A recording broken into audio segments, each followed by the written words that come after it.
Hamdan wa syukran lillah. Allahumma sholli ala Muhammad wa ala ali Muhammad. Oke, Bapak Ibu, Kiai Sepuh, sahabat Gus Dur, angkat bicara yang mana tentang mengingatkan ya kepada oknum-oknum yang tak bertanggung jawab. Oke, coba kita lihat ya videonya, dan nanti juga ada sedikit masukan, sedikit ilmu dari Buya Arazi. Mohon disimak sampai akhir, semoga kita mendapatkan ilmunya. Kita ke videonya. Mau pakai saya yang megang Samsul Zohiro apa yang kemarin saya bawa ini baru nongol, tadinya mau cari sanad sama ini nih. Saya itu penasaran Kak, kalau nggak ada hubungnya ribut aja tentang sanad Ba'lawi ini pengen tahu gitu loh secara teksnya gitu kan. Ini kan yang ada ngomong sini, yang ngomong di sini, saya punya kesimpulan yang mau cium tangannya Habib itu adalah orang NU, cuma orang NU. Makanya Habib nggak ada di Muhammadiyah. Yang mau nanggap penyanyi turunan Ba'lawi adalah orang NU. Iya, itu Habib siapa? Saya kan itu pernah nanggap di Ciganjur, mintanya 40 juta. Buat dia saja saya sampai kaget, itu 40 juta. Belum speakernya dia bawa sendiri. Ada yang satu paket itu bersama ini Ba'lawi juga, bersama nasinya berapa kidir katanya. Karena saya cari-cari itu kan, ya Allah berapa kidir. Tapi ya sudahlah, yang ente juga salaman bolak-balik, saya juga salaman bolak-balik gitu kan. Pernahkah itu Habib itu pentas di depan kantor Muhammadiyah? Nggak pernah. Kalau nanggap Habib mungkin orang Muhammadiyah dibilang gendeng, udah enggak. Kok yang dikuyo-kuyo ke orang NU? Padahal dia kalau nyari duit kepada NU. Saya nggak ngerti itu, nggak paham. Apakah tidak ngerti bahwa wa idza khuyyitum bi tahiyatin fahayyuha aw ruddu bi ahsan minha? Kalau kita dihormatin orang, ya hormatilah, atau lebih baik kita penghormatan kepada orang yang menghormati. Ini semalah ngomong ulama NU Swidak 60, Habib 1. Dilihat dulu sebelum Habib ini siapa. Udahlah, jangan ngomongin itu lama-lama, Pak Alawi saya pulang dicekek. Ini menyedihkan Pak hari ini, asal komen aja. Dan yang menyedihkan sekampung lagi mas saya, senior jatuh ya, umuran bapak saya lah jatuhnya. Nggak enak juga loh kalau mau ngomong Pak ya, takut kualat juga. Siapa tahu sukunya sama dengan mak saya kan. Ya semoga beliau aware lah ya, jangan asal komen aja kalau di sosmed itu, di TV dan segala macam ya. Saya yakin seumuran beliau nggak mau cari popularitas lah ya, mungkin mau ngasih kesempatan buat anak muda, tapi dia nggak mengerti persoalan yang sebenarnya. Persoalan tuh berkembang terus Pak. Orang-orang tua harus belajar juga sama anak muda, jangan anak muda mulu yang berjamaah yang tua ya. Banyak yang kita perlu nanya sama anak muda Pak, banyak persoalan hari-hari ini itu banyak kita nggak ngerti. Nanya sama anak muda, dengerin dia bercerita apa yang dia dapatkan. Kira-kira gimana Pak? Kalau ada orang bilang lagu Indonesia Raya itu syirik, gimana? Itu radikal nggak sih? Radikal nggak? Itu anti NKRI nggak tuh? Terselubung kan? Hormat kebenaran boleh katanya, gimana? Wah, ketemu polisi sama angkatan gawat ya. Saya lama Pak nggak hormat ke bendera. Mulai dari kelas 3 Sanawiyah, MTSN, ya sampai kemarin-kemarin lah, belum lama ini. Dulu saya benci Soekarno Pak. Yang sampai kepada saya cerita Soekarno ini yang menjarain ulama. Sampai kemudian Allah takdirkan 2011 saya diizinkan oleh Allah, dibimbing oleh Allah untuk terlibat menerjemahkan buku anak dari salah satu pejuang, ya, Saifuddin Zuhri punya anak kalau salah, ya. Nah, itu anaknya itu nulis buku, saya lupa, Isa Al-Ansori pas Saifuddin Zuhri, ya. Dia punya anak profesor, bukunya tentang Piagam Jakarta. Ini sekarang 2001, saya dulu 2011, udah 10 tahun, jadi udah lupa, ya. Tapi karena menerjemahkan itu saya jadi tahu Soekarno itu ternyata seorang Islami. Bahkan jangan-jangan dia waliullah juga kan, nggak tahu kita. Nah, ini sekarang muncul anak-anak muda, pendakwah-pendakwah muda membenci Soekarno sekarang, ya. Gawat Pak sekarang Indonesia. Jangan-jangan kita biasa-biasa aja. Taib. Firqatun ightarru bi qira'atil Qur'an fayuhadrimunahu hadramatan, ya. Wa rubbama yakhtimunahu fil yawmi wal laila marrah. Ada kelompok, nah ini bulan puasa nih, yang tertipu dalam membaca Al-Quran, lalu dia memburu bagaimana cara khatam secepat-cepatnya. Maka muncullah, menjamurlah sekarang di mana-mana, lewat sosmed, lewat Zoom. Kalau dulu kan masih lewat grup-grup biasa, ini sekarang udah mulai lewat Zoom, ya. Ngejar apa nih? Yuhazrimun ini diterjemahkan sari'ul qira'ah, yusari'una fil qira'ah, yatasarra'una fil qira'ah. Mereka mau baca Quran tuh buru-buru, ngejar khataman. Karena dengar kisah Imam Syafi'i selama 4 tahun di rumahnya khatam 4.000, berarti setahun 1.000. Imam Syafi'i pagi sampai sore khatam, sore sampai pagi khatam, berarti sebulan beliau khatam 60 kali. Imam Syafi'i. Tapi kan Imam Syafi'i Pak, Imam Syafi'i Arabi, Arab asli. Dia ngomong, orang cepat ngomong, dia bisa langsung ngerti Pak. Saya walaupun sudah ngomong Arab dari tahun kapan gitu ya, tapi kalau ketemu orang Arab yang dari sono juga, kita mikir-mikir dulu dia ngomong apa nih, karena lahjah mereka beda-beda.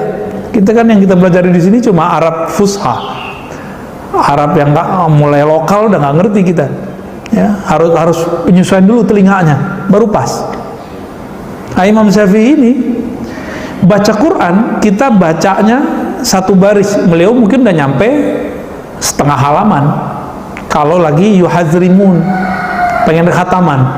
Cuma beliau faham. Imam Syafi'i itu sebelum membaca udah faham duluan. Kita udah baca berkali-kali nggak faham-faham juga. Khusus Imam Syafi'i ini mengkhususkan kalau Ramadan itu bulan khataman, di luar Ramadan itu bulan tafakkur. Beliau bertafakkur, baca ayat, kadang-kadang baru separuh ayat beliau berhenti, nangis, tersungkur sujud, ya, nggak bangun-bangun tuh. Ntar bangunnya udah tengah malam, lanjutin ayatnya, baru satu ayat sujud lagi, begitu terus. Ketika pagi beliau kemudian menemukan maknanya sampai sab'ina wajahan, 70 makna. Satu ayat bagi beliau bisa 70 makna. Kalau kita satu ayat 0,0007 makna. Ya, karena nggak ngerti.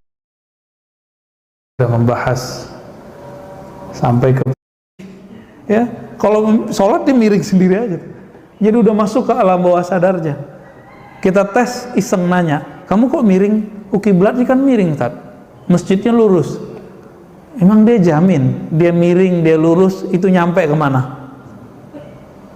Kan sekarang itu metode penentuan kiblat itu nggak pakai apa? Pakai Google Bumi, ya kan? Derajatnya sekian nih. Mana ada penentuan begitu dalam hadis Nabi? Dalam hadis Nabi itu agama mudah. Apa kata Nabi?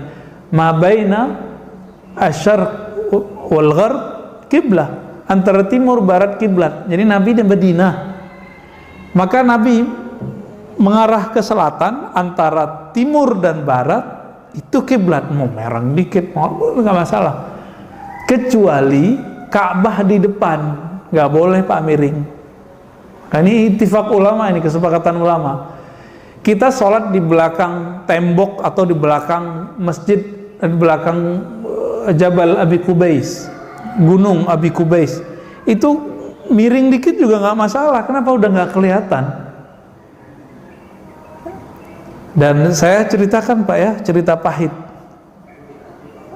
Tahu guru kami Kiai Ali Mustafa Yaqub, ya, beliau yang mempertahankan kiblat di masjid kita, di negeri kita tidak perlu ditukar, nggak perlu dimiring-miringin.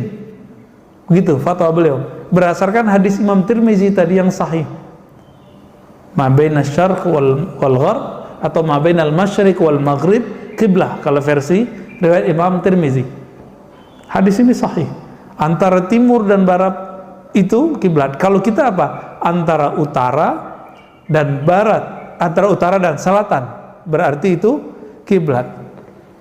Ini nggak tahu, ini udah habis dimiring-miringin kali Pak ya. nggak ngeliat kita ya. Akhirnya beliau pernah menginisiasi dan berhasillah tercipta fatwa tidak perlu berubah arah kiblat. Apa yang terjadi? Di belakang ini ternyata ada yang gerilya buat proyek perubahan kiblat, orang-orang MUI juga ya. Teman-teman saya waktu itu ada yang ikut juga dalam proyek-proyek itu ya. Saya nggak tahu proyeknya proyek fulus apa proyek idealis, saya nggak ngerti ya, itu urusan mereka. Ditunggulah saat Kiai Ali Mustafa tidak di Jakarta.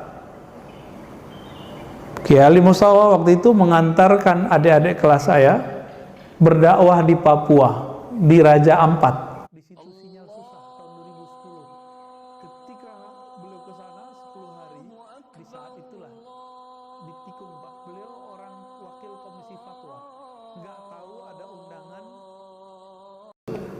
Emang dia jamin, dia miring, dia lurus, itu nyampe kemana? Kan sekarang itu metode penentuan kiblat itu nggak pakai apa? Pakai Google Bumi. Ya kan? Derajatnya sekian nih. Mana ada penentuan begitu dalam hadis Nabi? Dalam hadis Nabi itu agama mudah. Apa kata Nabi? Ma baina asyarq wal gharb kiblah. Antara timur barat kiblat. Jadi Nabi di Madinah. Maka Nabi mengarah ke selatan, antara timur dan barat itu kiblat. Mau merang dikit mau nggak masalah. Kecuali Ka'bah di depan, nggak boleh Pak miring. Nah, ini ittifaq ulama, ini kesepakatan ulama. Kita sholat di belakang tembok atau di belakang masjid, di belakang Jabal Abi Kubais, Gunung Abi Kubais, itu miring dikit juga nggak masalah. Kenapa? Udah nggak kelihatan. Dan saya ceritakan Pak ya, cerita pahit. Tahu guru kami Kiai Ali Mustafa Yaqub, ya, beliau yang mempertahankan kiblat di masjid kita, di negeri kita tidak perlu ditukar, nggak perlu dimiring-miringin. Begitu fatwa beliau. Berdasarkan hadis Imam Tirmizi tadi yang sahih.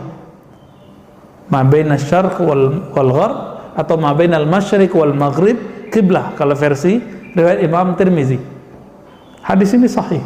Antara timur dan barat itu kiblat. Kalau kita apa? Antara utara dan barat, antara utara dan selatan, berarti itu kiblat. Ini nggak tahu, ini udah habis dimiring-miringin kali Pak ya. nggak ngeliat kita ya. Akhirnya beliau pernah menginisiasi dan berhasillah tercipta fatwa tidak perlu berubah arah kiblat. Apa yang terjadi? Di belakang ini ternyata ada yang gerilya buat proyek perubahan kiblat, orang-orang MUI juga, ya. Teman-teman saya waktu itu ada yang ikut juga dalam proyek-proyek itu, ya. Saya nggak tahu proyeknya proyek fulus apa proyek idealis, saya nggak ngerti, ya. Itu urusan mereka. Ditunggulah saat Kiai Ali Mustafa tidak di Jakarta. Kiai Ali Mustafa waktu itu mengantarkan adik-adik kelas saya berdakwah di Papua, di Raja Ampat. Di situ sinyal susah tahun 2010. Waalaikumsalam Muhammad. Oke, Bapak Ibu ya. Alhamdulillah kita tadi sudah menyaksikan ya. Yang mana yang pertama yaitu ada penjelasan dari Kiai Sepuh, yang mana beliau adalah sahabat almarhum Gus Dur ya. Kita doakan Gus Dur semoga Allah tepatkan di sisi. Amin ya rabbal alamin.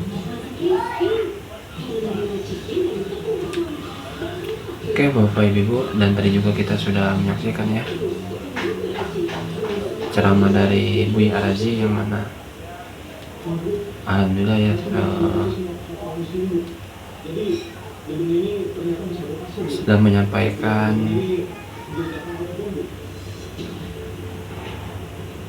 Masya Allah ya, sudah menyampaikan ilmu yang begitu luas ya.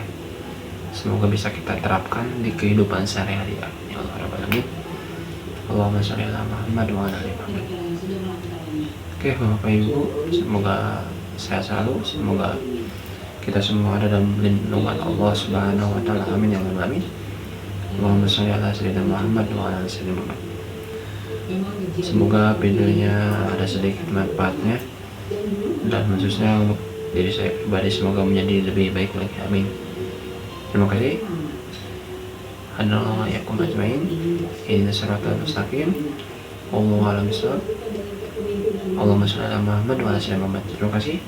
Assalamualaikum warahmatullahi wabarakatuh.